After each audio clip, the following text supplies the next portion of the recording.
Today we're talking about labeling your photography gear.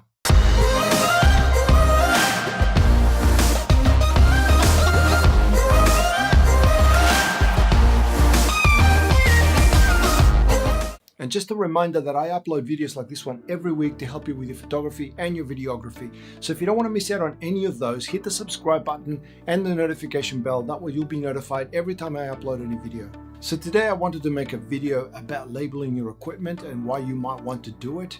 Now, I know that a lot of people don't like to do it because they don't want to put stuff on, in cameras in particular, they don't want to put stuff on cameras. They want to keep their camera looking new and neat. But the thing is that most cameras these days tend to all look the same. And when you're on a shoot collaborating with other photographers, a lot of the times it's just difficult to spot your stuff amongst everybody else's. An example of that would be these two lenses. So these are the Canon 70-200s. That one there is the old one, that's the new one. They look almost identical. I don't think you'd be able to tell them apart, except that this one cost almost 3 times what this one cost. So it would be really easy at a shoot if you're collaborating with other people to maybe just pick up the wrong lens by mistake.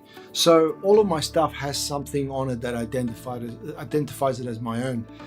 In most cases, I will use things like gaff tape, nice big bright orange for myself. You can get these in any sort of color, but big bright colors tend to work best. And the other thing that I use is these stickers.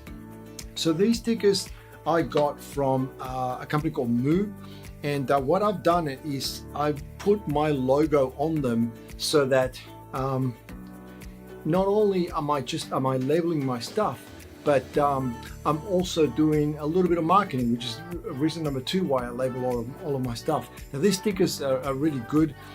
Moo is a company that you can send them a couple of different designs. Actually, I think it's unlimited.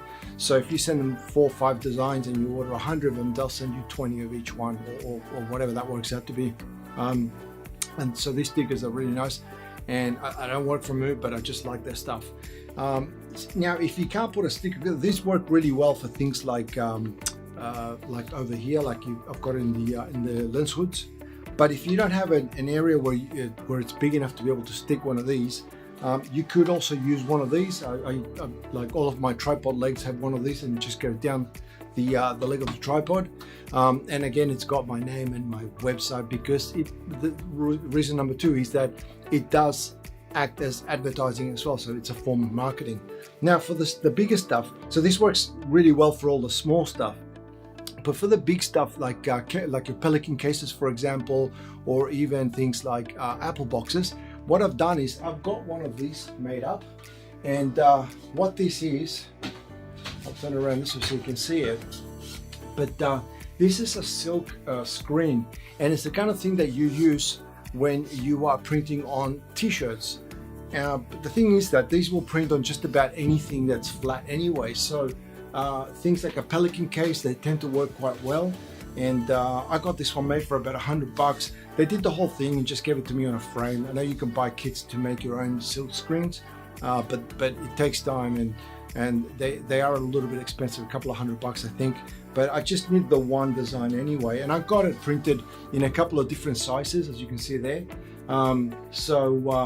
So if I wanted to print, say, a shirt, for example, or also one of the smaller cases, I could use one of the smaller logos.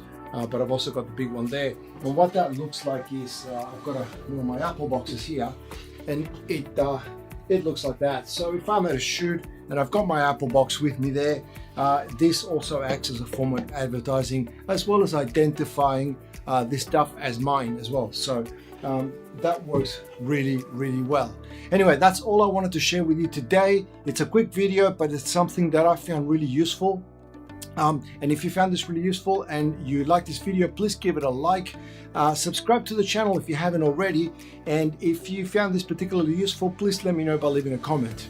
Now, that's all I've got for you today. Thank you very much for watching, and I will see you at the next video.